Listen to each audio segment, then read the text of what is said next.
Hai, apa kabar kalian di sana? Buat pemirsa channel Horror Story.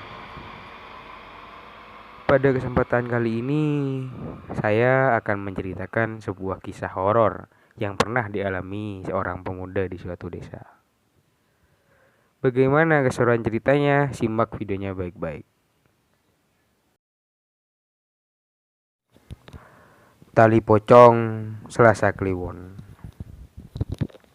Bermula dari pertemuanku dengan Pak Sugeng, tetanggaku sendiri, teman baik bapak. Dia dikenal sebagai tukang mabuk, tukang berkelahi, tapi dermawan dengan orang sekitar, dan sopan pada orang tua. Intinya, dia seorang preman yang baik. Suatu malam, aku ke rumahnya, mau tanya seputar barang antik atau cerita mistis. Maklum, aku sedang memanjakan hobi menulisku di Wattpad. Apalagi menurutku di kota Banyuwangi ini masih sangat kental dengan kepercayaan-kepercayaan mistisnya. Sayang kan, bila aku yang terlahir di sana tak banyak tahu mengenai hal itu. Maka malam itu ditemani adik sepupuku yang baru kelas 4 SD, aku jalan ke sana. Dua buah gapura berlumut berdiri di depan rumahnya. Pohon kelengkeng besar berada tepat di belakang gapura. Besar sekali. Andaikan tak ada lampu, jelas rumahnya sudah mirip kuburan. Kali pertama memasuki pekarangan itu pun rasanya singlu, seperti berada di tempat lain. Hening, angin, dan dingin seperti menjadi satu. Hawa itu tertiup di leher, seperti ada yang mengendus-endus tengkukku. Aku merapatkan jaket, sedikit merinding. Sepupuku mencengkeram erat lenganku. Matanya merem ketakutan. Badannya sedikit kaku dan berat seperti mengajakku mengurungkan niat dan segera kembali ke rumah. Enggak apa-apa, Le. Tenang aja. Ini kan rumah temannya Pak D. Orangnya baik. Ujarku sambil terus mengajaknya berjalan. Tibalah aku di depan pintu rumahnya yang terbuka. Orang paruh baya sedang duduk membaca koran, memakai kaos putih kumal, sarung kotak-kotak dan berkacamata. Aku mulai menceritakan maksud kedatanganku. Bertanya mengenai koleksi barang-barang antik yang mayoritas barang antik miliknya punya cerita gaib yang menarik. Mulai dari keris yang harus rutin dimandikan, piring keraton, sampai jenglot pantai selatan. Tahu kan jenglot? Jenglot itu adalah sebuah benda gaib yang mirip manusia. Bedanya ukurannya lebih kecil, bisa seukuran boneka Barbie. Tapi jangan salah, bentuknya tidak sebagus manusia. Dia berambut panjang kadang sampai kaki. Ada juga yang bertaring dan berkulit keriput seperti kayu. Konon jenglot adalah manusia yang berguru entah ajaran apa, menganut sebuah perjanjian dengan makhluk dari alam gaib. Mereka cari ilmu, sukses memiliki kelebihan, tapi dengan konsekuensi mayatnya tak diterima di bumi dan selamanya tak akan pernah hancur. Dengar-dengar sih, tim forensik dari salah satu perguruan tinggi negeri memang pernah melakukan pemeriksaan luar pada jenglot yang ditemukan. Jenglot ini ber-DNA sama dengan manusia. Bentuknya mirip manusia. Hanya saja dia tidak bertulang belakang dan tubuhnya sangat kecil. Yang lebih istimewa dari jenglot ini, dia banyak dicari oleh penyuka barang antik atau penyuka barang gaib. Kalau dijual sih katanya harganya bisa ratusan juta. Masalahnya cara dapatnya pun tidak gampang. Orang harus mencari di tempat-tempat tertentu. Kalau di Banyuwangi Katanya jenglot banyak ditemukan di alas Purwo. Mencarinya pun bukan seperti mencari jamur yang datang keliling lalu nemu di semak-semak, tapi dengan puasa dan ritual tertentu. Ayo, mau tanya apa lagi? Tanya Pak Sugeng sambil membuka tutup kotak biskuit kongguan yang di dalamnya berisi keripik pisang. Aku mengambilnya beberapa, tapi tidak dengan sepupuku. Sepupuku tak seperti biasanya. Dia diam sepanjang aku bercakap dengan Pak Sugeng. Bahkan keripik pisang kesukaannya pun tak dijamah. Meski aku sudah menyodorkan padanya, dia tampak ketakutan. Seiring berjalannya waktu, aku mempercepat pertanyaan. Kalau semacam jimat gitu, ada nggak Pak? Yang paling sakti? Ada. Apa Pak? Sakti bagaimana? Tali pocong. Orang sini percaya tali pocong sangat sakti karena bisa dibuat ilmu kebal. Makanya saya ini sering berantem, tapi nggak pernah luka-luka. Katanya lalu tertawa dan meneruskan isapan rokoknya. Seketika aku merinding. Cara dapatnya bagaimana? Tanyaku. Dia nyuri di kuburan.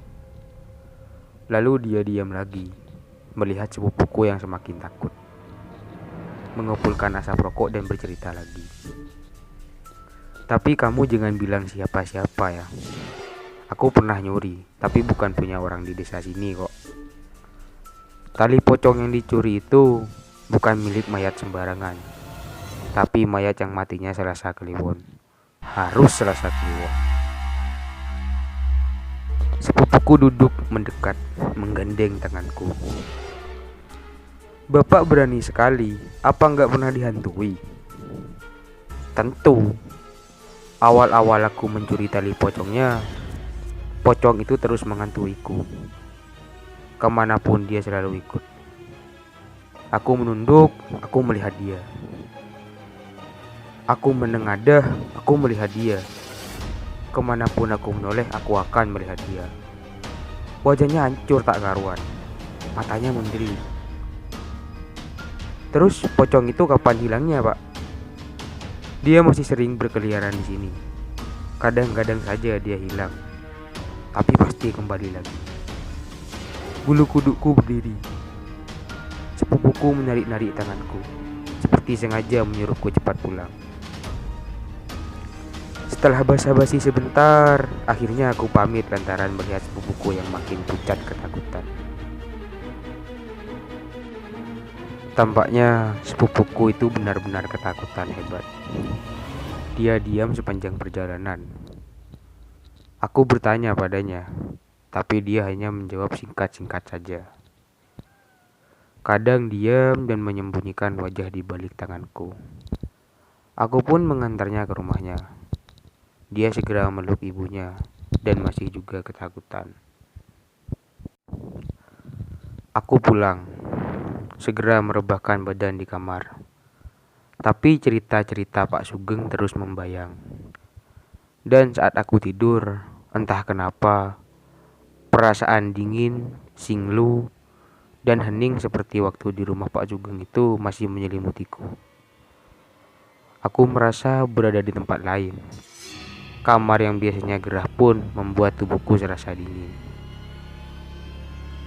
Hingga tengah malam, bapakku mengetok-ngetok kamarku dengan keras, menyuruhku segera bangun dari tidur dan segera ikut dia pergi ke rumah Pak Sugeng. Saat aku bertanya alasan bapak heboh mengajakku kembali ke rumah itu, dia tak menjawab. Hanya tadi aku sempat dengar nama Bu Le, ibu adik sepupuku, disebutnya beberapa kali saat bapak bicara dengan ibu. Akhirnya aku menelepon Bu Le dan memintanya menyambungkan dengan adik sepupuku yang saat itu sama tak bisa tidurnya denganku. Dalam ketakutannya, sepupuku bilang, di rumah Pak Sugeng banyak makhluk menyeramkan. Yang paling menakutkan adalah makhluk seperti orang berbalut kain putih bermata besar dengan wajah kasar, hitam tak karuan. Sepertinya dia tak suka dilihat, karena tiap kali sepupuku melihatnya, matanya makin melotot, seperti marah. Dan entah kenapa, kata sepupuku, makhluk itu terus berada di sampingku sejak pertama masuk ke rumah Pakku. Saat aku berdiri, makhluk itu ikut berdiri. Saat aku duduk, makhluk itu ikut duduk. Terus memperhatikanku dengan wajah tidak bersahabat. Jelas sepupuku saat itu membuatku gemetaran.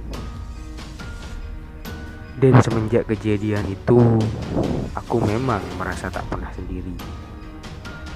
Tiap aku menyanyi, seperti ada yang mendengarkan. Tiap aku tidur, seperti ada yang tergeletak di sampingku. Tiap aku senyum, seperti ada yang ikut tersenyum. Beberapa kali aku mengaca, wajahku pun sekelebat berubah menjadi sebentuk wajah menyeramkan terbungkus kain kafan. Bahkan sepupuku sampai sekarang pun selalu ketakutan kalau melihatku. Meskipun pengajian sering dilakukan, bahkan tali pocong yang dicurinya telah dikembalikan ke makam semula, tapi sampai kini tak ada bedanya. Sebentuk makhluk yang sering disebut pocong itu masih saja tak mau pergi. Begitulah keseruan ceritanya. Terima kasih juga buat teman-teman semua yang sudah menonton video ini dari awal sampai akhir. Jangan lupa bantu dan support channel ini dengan cara like, comment, and subscribe supaya gue tambah semangat ngebuat konten-konten cerita horor selanjutnya. Oke, ambil baiknya, buang buruknya. Dengan adanya kisah-kisah seperti ini, jangan malah menjadikan kalian takut, akan tetapi kalian harus yakin dan percaya atas kebesarannya. Gue Faisal Budi Horror Story undur diri. Sampai jumpa di konten-konten berikutnya. See you next time. Bye.